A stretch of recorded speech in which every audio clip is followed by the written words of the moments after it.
One of the first things clients always ask us is, what's the cost of all this video and where on earth is the return on investment? So we've put together a very short presentation which tries to answer those specific questions. How's video currently being used on the web? What's effective for corporate clients? How can organisations delineate between the work they undertake in-house and the workflow components they can outsource to third parties? And finally, a cost guideline and a framework for thinking about the return on investment. We think of web video in four categories. Firstly, the new media production houses building TV-like content for the web that's monetized through viewing figures and the surrounding ads. And here's an example of an automotive sequence that we recently built. The second category, with an even higher profile, is viral video. This is built to create brand exposure and brand awareness. It's often quirky, humorous, astonishing, but timing and luck and what we could call internet serendipity play a huge role. The how-to video is probably the commonest video on the web, and we're increasingly seeing big businesses getting heavily involved. Here's an example of an animated how-to that takes the genre to the next level. A difficult to remember 12-step routine to help stop the spread of diseases. And finally, what we call the conversion video, a web video that aims to support the landing page action. For example, download a brochure, book a demonstration, provide credit card details. This type of video will be used extensively by businesses to help people through the buying cycle or sales stages.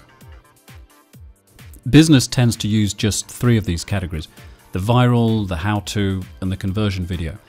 And although viral video gets great press, the engine room for corporate web videos are the videos that have more predictable value. They reduce support costs, they build trust, create loyalty, or they accelerate the sales process.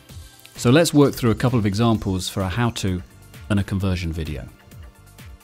Let's assume we have a complex software application for a very unique scientific instrument. In this case, we have something called the 2100, and we want to set up a custom data file saving destination.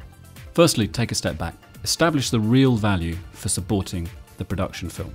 And in this case, the sales team, the support desks, the pre-sales team know it's a really simple routine that's nested deep in the application's menu options. It's possible to explain how to get there over the phone, but it would be so much simpler to point their clients to the link. A great example of a video, it might be less than a minute, but it could save front and back office pain. So what's that worth to your organization? Well, put a number against the value. Could be as simple as a call center cost equivalent, could be a combination of this and the value of a satisfied customer, whatever that's worth, or indeed a customer bouncing back to your site. Loyalty.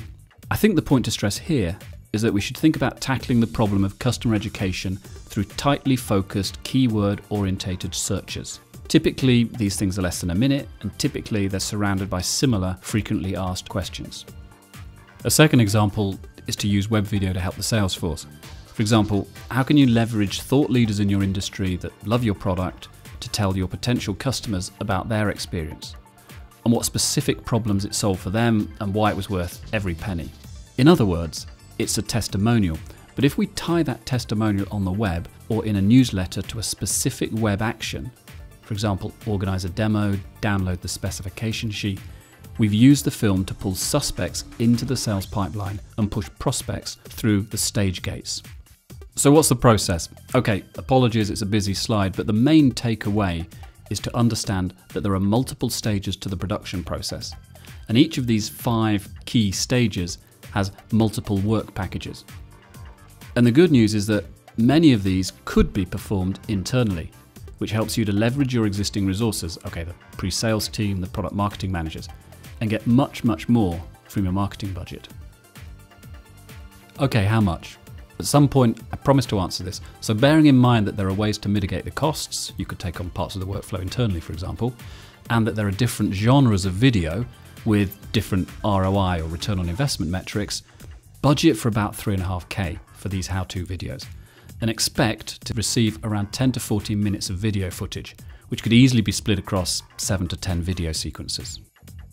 Conversion films, or in this case a testimonial, usually cost a similar amount, but you're going to see probably far less final footage, maybe that 4 to 5 minute film. So budget somewhere between 3 to 4 grand. Now don't necessarily think of that as all cost. Think of it as an investment with a corresponding return. Here's a table that looks at your investment costs. And remember, delivering video on your own website may have some associated costs over the year. And then look at the return you currently get from your website. Compare that to the return you could potentially get with video driving the actions. I'll let you work through the table, but the point to highlight is that the return on investment can potentially be measured in days and weeks.